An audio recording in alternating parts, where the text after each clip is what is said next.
Well, last night I attempted to vlog with my classic setup. Was going to be real cute about it. Was going to wear a mask in light of the fact that one of my parents has COVID.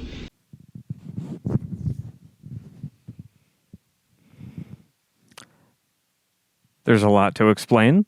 First of all, one of my parents has COVID.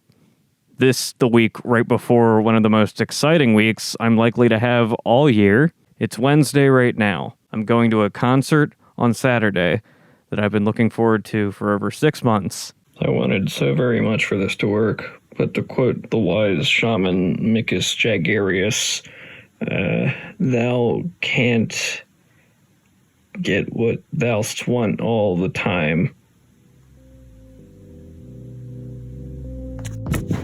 Exceptionally timed, given that this coming weekend is supposed to be the most exciting of the year for me. Going to a concert one day, the very next day I'm working a show, and then the day after that, early in the morning, flying out to Anaheim, California for VidCon. Been looking forward to this all year, so pretty memey and nerve-wracking to be in such close proximity to the little bitch bug. Primary focus of this vlog is to reflect on that video I just referenced. COVID is a little bitch bug. Really happy with the reception of that one. It seemed to resonate with a lot of people who do creative things. And I myself, having been the person who made it nearly a year ago, found it both gratifying that I was able to articulate what I did, but also assuring that some of those feelings aren't quite as intense as they used to be. Like, self-doubt never goes away when you're an adult, but it does subside and morph into more manageable forms. For instance, I'm far less likely now, at least currently, for the time being, to get super black-pilled or doom-spiraled just by watching something that's good. I'm in a frame of mind where I see the beauty in something and it inspires me by default, like I get jazzed out of the novelty that such gorgeous things could be brought into the tangible world out of nothing. Like, that's my spirituality. Art and shit.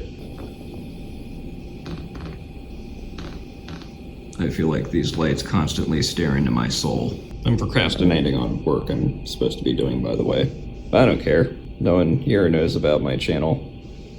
And even if they did, they'd be like, oh, that's cute, Dylan. Can help you work towards a real job. Anyway, no doom spiraling. So yeah, I'm very happy with the way that Bo Burnham comedy anxiety video turned out.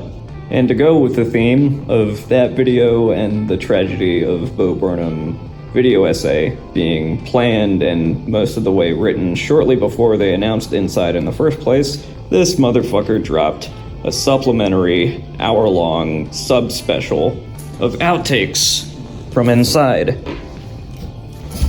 Not me almost falling over in a swivel chair. I'm convinced that he has, notifications turned on for my channel, so he can fuck with me. Robert Bosif Burnham has it out for me. I'm certain of it. But I watched it. It was pretty damn good. It kind of exists on the opposite end of what Inside does as a comedy special. It's literally just there to give further insight as to what was left on the cutting room floor, which when compiled together kind of reminds me of Twin Peaks Firewalk with Me, The Missing Pieces. You know, the entire feature-length scrappings of what was left out of Firewalk with Me. It's very similar, functionally. There's some bangers on there, some not so much bangers, some actually pretty raw and awkward moments that humanize the motherfucker a bit more, because a lot of the stuff in this reel of outtakes comes off as stuff that was funny to him and only him, and that's why he made them. Whereas something that's going to be on Netflix, you want to give it your best, the cream of the crop. But between sketches where he's playing multiple characters, like the podcast thing, the Skyped roundtable of him talking about Inside and making Inside, stuff that is technically impressive, like timing that many different takes of you playing different characters must be really tricky, and I'm astounded he was able to do it with a dozen or so other versions of him. But at the end of the day, I get why a lot of these were left out of the final special, because what makes that thing so effective is how sharp and taut and deliberate it is, and you can't really have raw footage of you watching planes and helicopters go over your house. This feels more like the vloggier shit that the rest of us are capable of, with or without the Bo Burnham-ness, which I think does a very good job in bringing that original work down to earth. Even though it's a very earthly thing in and of itself, it was revolutionary, and to this day I consider it a masterpiece. I've watched it again since then, and it holds up really well. What does differ is that it doesn't make me quite as sad, which is a good thing to be able to report. Enjoy things that inspire you. Take comfort in knowing that someone out there is making cool shit. It does certainly help to see, like, the sloppy seconds and, you know, the not ready for primetime stuff, including, like, retakes and retries and flubs. Welcome to the internet. Come and take a seat. Would you like to see the news or any famous women's feet? There's no need to panic. This isn't the test. Just nod or shake your head and we'll do the rest. Brings into focus how hard it must have been to make that thing in the first place, which makes it seem attainable, or at least something to realistically strive for. Can you imagine just sitting on hours of footage to not be used? Yeah, I too would like to be able to just, like, go into the vaults, the Lanooski vaults, to get stuff out that should have been out eons ago. Easy come, easy go. Cross that bridge when I come to it. But yeah, moving right along, I wanted to interject a couple more points into this.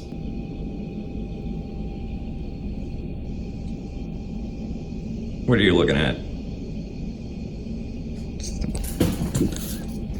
Fucking judge me.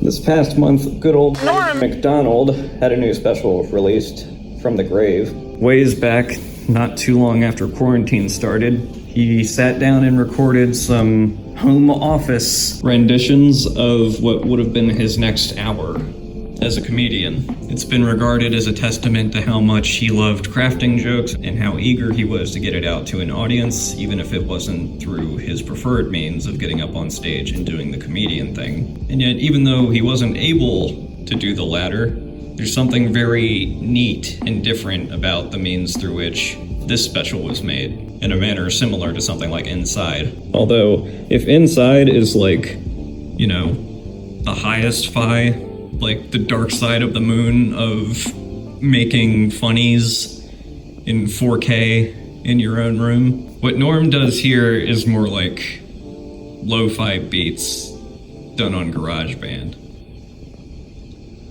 I like to theme my channel, but it also speaks to the strengths that Norm has over Bo in terms of on-the-fly timing and being able to do everything in one take as a showman. Like, Bo's great, I'm not taking that away from him, but I do think there is a different skill set on display in something like the Nothing Special versus doing music and being bitter and making that funny. The energy radiating off of Norm MacDonald is far more, like, broadly appealing than I think Bo is, as much as I like the guy. Just enough charisma and raw humor baked into the guy's DNA that my grandparents really liked him. First time I was ever conscious of Norm MacDonald was actually the Bob Saget roast, where he infamously just read from a stock joke book instead of doing what everyone expected of him. You know, the guy who roasted O.J. Simpson during the murder trials, like, he's savage. He's not to be trifled with. He will destroy you with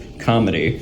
No, his anti-comedy strain was in full effect that night. So he walks on stage after having been teased throughout the night, and my grandparents are like, "Oh, look, Norm MacDonald, he's funny. He's really funny." I'm like, "Oh, okay."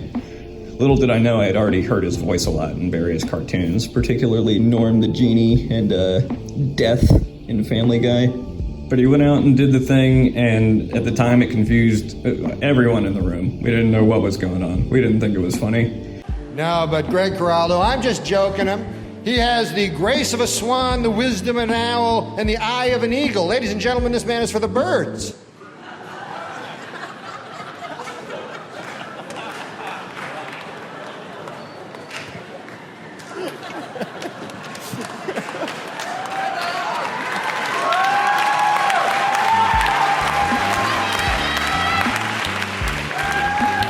Knowing what I know now about the motherfucker, having watched video essays on what makes his stuff work, having listened to and re-listened to his various comedy projects. He was one of the best. And there's a bittersweet quality to this special that acts as a very good send-off to the guy, and I really appreciate the roundtable discussion with his various friends and fellow comedians who do like a raw reaction to it immediately after having watched it together. I would be delighted because, he'd come out and I'd be laughing.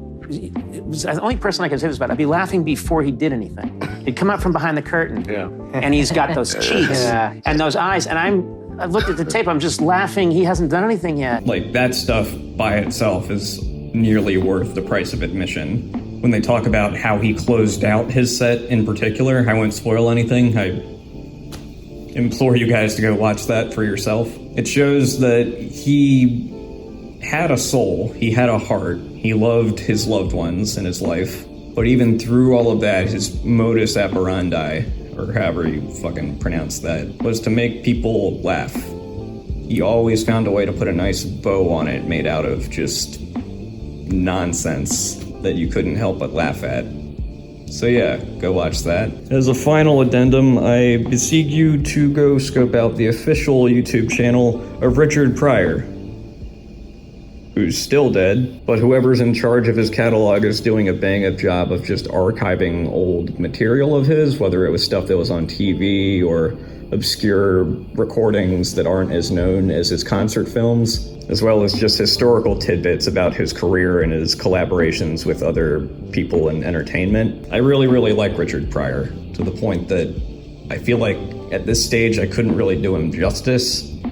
I bought a copy of his autobiography to read after George Carlin's autobiography, which I got like halfway through last year and then stopped, as well as Lenny Bruce's autobiography. I have a lot of reading, which is a challenge for someone who doesn't like to read, but I really like his channel. I highly recommend his NBC special, which opens with an amusing sketch that features John Belushi. That's a nice little time capsule of who was hot in that particular sect of comedy at the time, what people thought was funny enough for TV. Some of it still lands, others, yeah, a little bit dated. Not even like a PC way, just like the way you package a sketch and the way you land certain jokes. Like the rhythm has completely changed since then. I'm able to recalibrate myself to enjoy that kind of stuff because I'm not like a self-entitled prick who thinks that whatever time that he lives in is going to be the way of the future for the rest of time.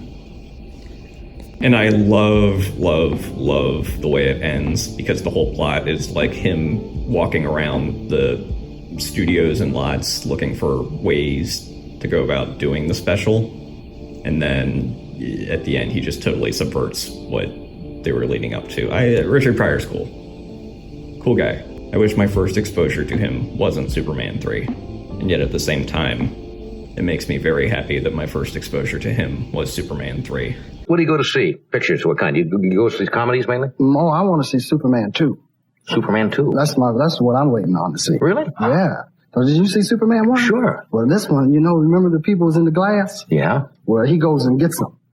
Yeah. And brings them back to Earth accidentally. Oh, it's going to be good. The previews are great. We sitting in there, yeah, it's soup!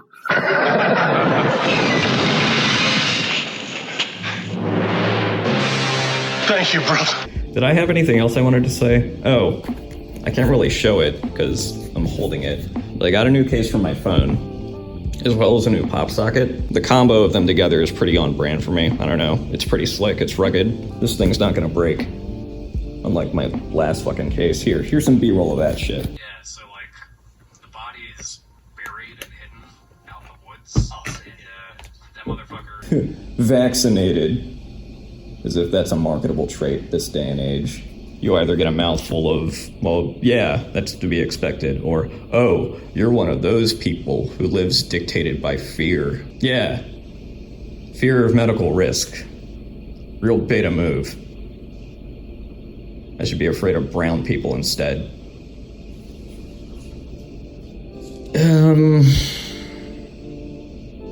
I guess that's it. I just wanted to put something out. Obviously, there was going to be a new Lords of Lofi, but my boy Bio, bless his heart, he needed a little more time to do it. So, Lords of Lofi, Chapter 3, will be out soon. It was good to do something that was a little different. I just realized how much I'm coordinating with my workplace. On one hand, that's cool. On the other hand, there is something a little existentially terrifying about morphing into the environment around you like some kind of laborious chameleon. Like, prime, I am my job hours.